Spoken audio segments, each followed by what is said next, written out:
নমস্কার বন্ধুরা, আজকে আমি বানাবো চপ। তো চলুন। নিয়ে নিলাম আমি দুটো গাজর, একটা বিট, দুটো আলু আর এক ছোটো বাটির এক বাটি মটরশুঁটি। 1 কাপ জল দিয়ে আমি সিদ্ধ করে নেব প্রেসার কুকারে। আমি 3টে সিটি দেব। হয়ে গেছে সিদ্ধ। জল ঝরিয়ে নেব।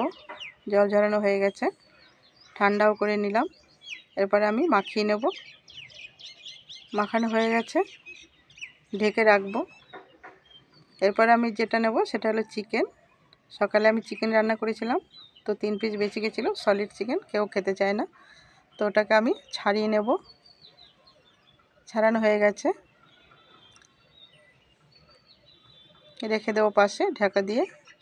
এরপর আমি নিলাম একটা বাটিতে 2 চামচ ময়দা, 1 চামচ কর্নফ্লাওয়ার আর একটু নুনটা দেখাতে আমি ভুলে গেছি, মাফ করবেন। এরপর আমি জল দিয়ে গুলে নেব ময়দা কর্নফ্লাওয়ার। একটু পাতলা করব, খুব একটা পাতলা করব না। ঢেকে রাখবো। এরপরে আমি একটা মশলা তৈরি করব। নিয়ে নিলাম চিনেবাদাম 1 চামচ, মৌরি 1/2 চামচ, কচুরি মেথি 1 চামচ আর 2টো শুকনো লঙ্কা। এরপরে আমি শুকনো কড়াই ভেজে নেব।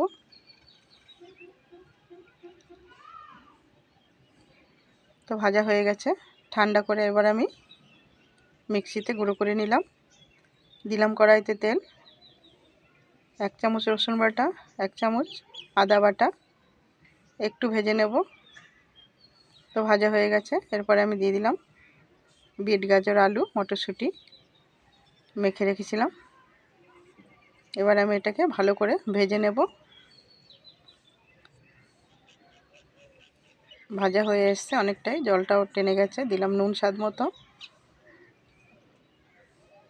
এরপর আমি দেব কাশ্মীরি লঙ্কা কালারের জন্য, যদিও কালার হয়েছে বিটের জন্য, তাহলেও লঙ্কার একটা কালার আলাদাই লাগে।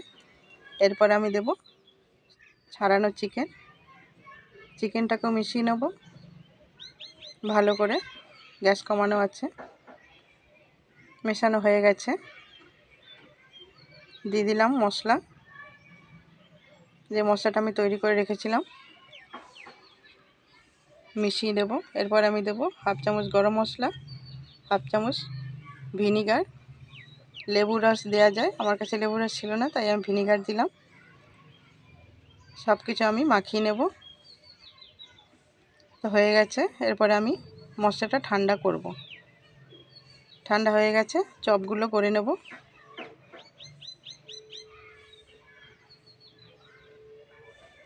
হয়ে গেছে সব চপগুলো আমার বানানো। এরপরে আমি ব্যাটারে ডুবিয়ে বিস্কুটে গুঁড়ো মাখাবো। প্রথম কোট হয়ে গেল।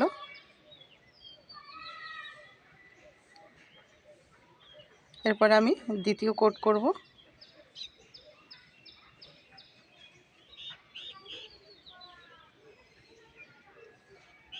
তো হয়ে গেল আমাদের দ্বিতীয় কোট। এরপর আমি ফ্রিজে রেখে দেবো 10 মিনিট।